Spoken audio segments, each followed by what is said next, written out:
Dr. Anthony Harper here. Blessed to be with Natalie Sopinsky from, no, you're in Israel, so thank you for joining me. Certainly. Sure. Thank you. A lot of serious questions to ask regarding the significance about Judea and Samaria. So what is the significance of Judea and Samaria?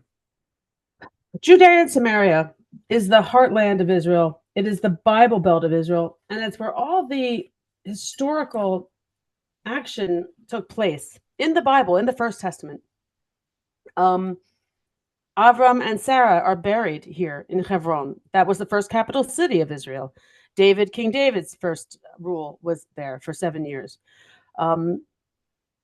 If you go north, you not just Avram and Sarah, but Avram, Isaac, and Yaakov, they're all buried there in the the Machpelah cave.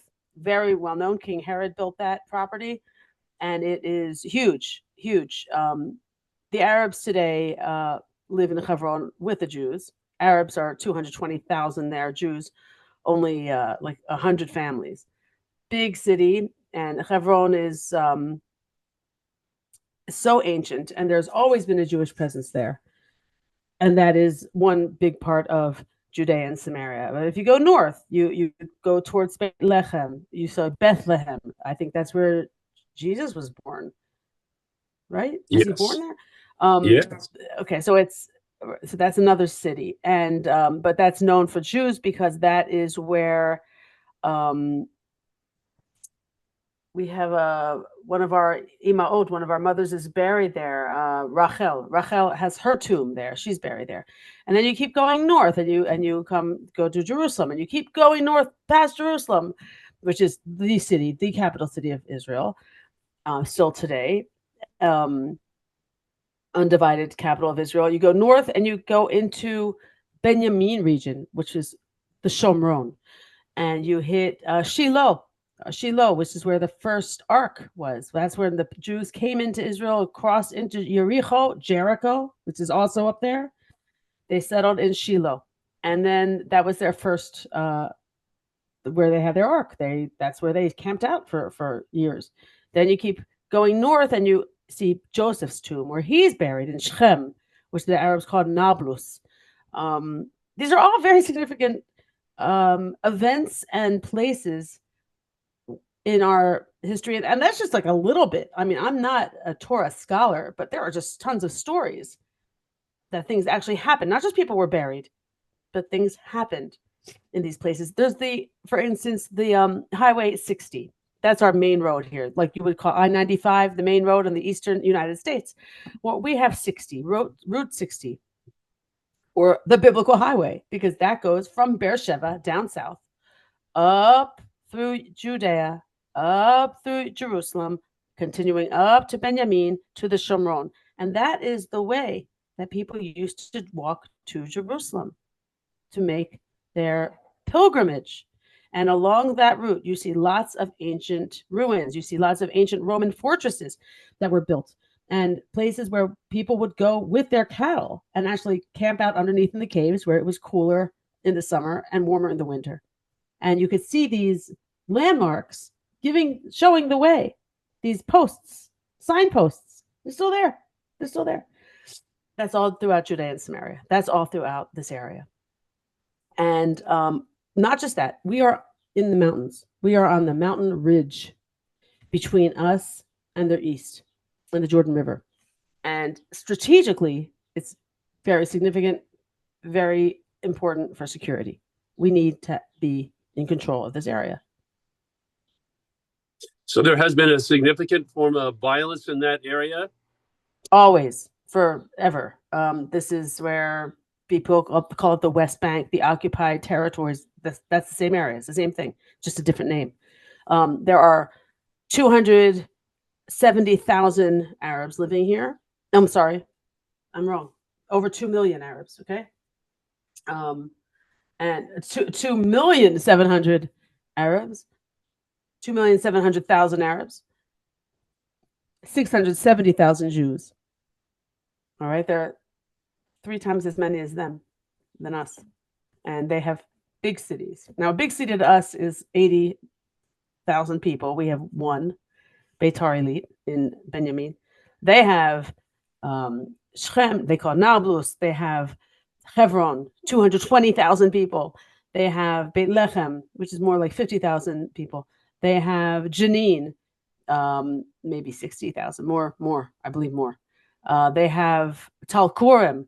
They have a lot of big cities. Plus, their villages spread out, and they don't have the restrictions, or they just don't follow the rules, and they build constantly. So there's constant expansion, like fingers. You take one city, like Hebron, for example, what you call Hebron, right? There's a city called Yatta. You probably never heard of it. It's a huge city, and it is next to Hebron. And then from Yatta, there are basically fingers and lines of villages just continuing out in every direction. That's down here near me.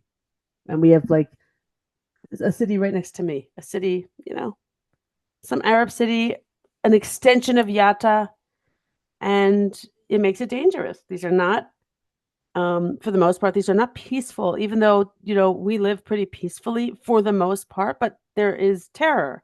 We have security. We have to carry weapons every day on the roads. There's rock throwing, there's car ramming, there's bomb throwing, there's stabbings every single day.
בוקר טוב.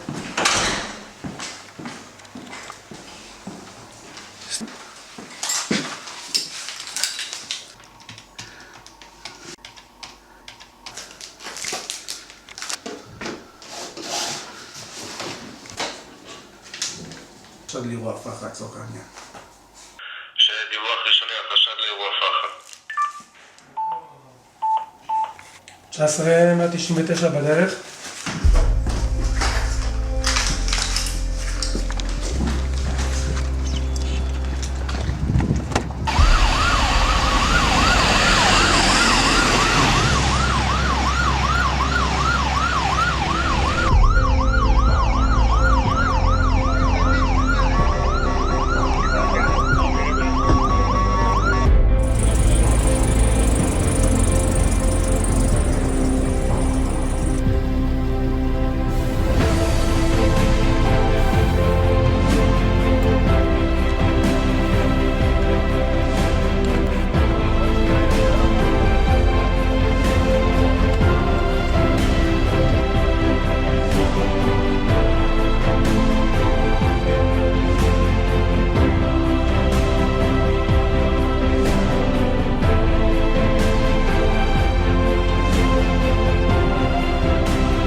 That Jenin has been in the news a lot for a lot of terrorism. Israel's having to go in there with tanks. Yeah, now just because something's in the news doesn't mean that's the only place there's action. There's a lot of things going on that are not reported, for good or bad. I would argue for good, because I don't think we need to announce every single thing we're doing here. There's a lot that goes on that the news doesn't pick up. Lots and lots of events, over 6,000 terror events in 2024. Now, I don't think the main media in the United States or abroad is reporting that figure. I wanted to ask you another question related to this. Will making Judea and Samaria a part of sovereign Israel be a good thing? And to explain why or why not? Well, yeah, that would be a good thing, because then the problem right now in those big Arab cities, and the reason why our IDF is in there cleaning out and finding weapons and catching terrorists, is because they are all ruled by the Palestinian Authority, the PA. And under the Oslo Accords, which was enacted in 1993, it divided this area, Judea and Samaria, the West Bank, if you will, into three parts: Area A, Area B, and Area C. Area A is Arab. Under Arab rule, no Jews are allowed in those areas. Those are those big terror cities. And when you drive by those cities, we all share the same road. You drive by those cities, there's a big red sign in front of those things saying Israelis not allowed. And those are ruled by the Palestinian Authority, which is basically Hamas. I mean, they are terrorists. It's a terrorist regime. So if we take over and they're eliminated, they will be citizens of Israel. And they will have to abide by Israeli rules. And if they don't, they're out of here. We're not a bunch of terrorists. We're a democratic country. It'll be very different. But those who are terrorists can't stay. They just can't. And I think, there's a lot of them. But this poses a serious problem. Israel being a democratic nation, so you have a lot of Arabs that are let in, then don't they just eventually take over out of sheer numbers? That's a problem. That is definitely a problem. Who wants to take over a population that you can't really control because they're more than you? And it's funny when people say, well, they should take an oath of loyalty to the state. And then, well, they lie. It's known. The Quran says, lie. You're allowed to lie. So that is a solution we don't have yet. We know the two-state solution is not ever going to work. So we can't have two states. It needs to be one Jewish state. And with the population, that the minority population needs to either agree to stay peacefully or they will be escorted out. So you partially answered the question about the West Bank. The West Bank is under Palestinian Authority control. The West Bank includes what areas?